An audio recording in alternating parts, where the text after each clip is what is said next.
கேலி பண்ணிடுறாங்க. என்ன பண்ணுறாங்கன்னா, நீங்கள் கிலாஃபத்துன்னு சொல்லி 80 வருஷமாக இயக்கம் ஆரம்பிச்சிங்க. யார் மௌலானா மௌதூதி வந்தாராம், இயக்கம் ஆரம்பித்தாராம், ஜெயிக்கலையாம். இப்போ அதனால் என்ன, இந்த கொள்கை என்னது எல்லாம் தோத்துருச்சு பாருங்க, நீங்களாம் ஜெயிக்கவே இல்லைங்கிறேன். பேசுகிறாங்க, கிலாஃபத்துன்னு பேசுனீங்களா, எத்தனை பேரா கிலாஃபத் கொண்டு வந்தீங்க? அப்போ அதே பேசணும். தௌஹீதுன்னு பேசுகிறீங்களா, எத்தனை பேரா தௌஹீது கொண்டு வந்தீங்கன்னு கேட்டால் என்ன இருக்குது? எந்த காலத்தில் வாழ்க்கையில் இன்றைக்கி வரைக்கும் இந்த எந்த ஊரையாவது சிறுக்கு இல்லாமல் இருக்கா? இப்போ சிலை வழிபாடு எங்கேயாவது ஒழிக்கப்பட்டிருக்கா?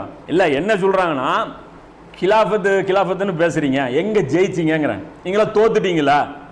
அதில் கமெண்ட் பண்ணுறேன், நீங்களாம் தோத்துட்டீங்களா? 60 வருஷம் ஆச்சு, 70 வருஷம் ஆச்சு, நாங்களும் இவங்க ஏதாவது கிலாஃபத்து கொண்டு வந்துடுவாங்கன்னு பார்த்தோம், அதெல்லாம் ஒன்றும் கொண்டு வரலாம்.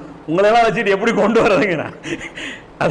அதாவது ஊர் கூடி தேல் இருக்கிற மேட்ரு. 4 பேர் கயிறை வச்சுட்டு என்ன, நாங்கள் இப்படி பிடிச்சிக்கிட்டா நீங்கள் ஆப்போசிட்டில் இழுக்கிறீங்க, அப்புறம் தேர் எங்கேருந்து இங்கே போவோம், நாம் 2 பேர் இப்படி இழுத்தா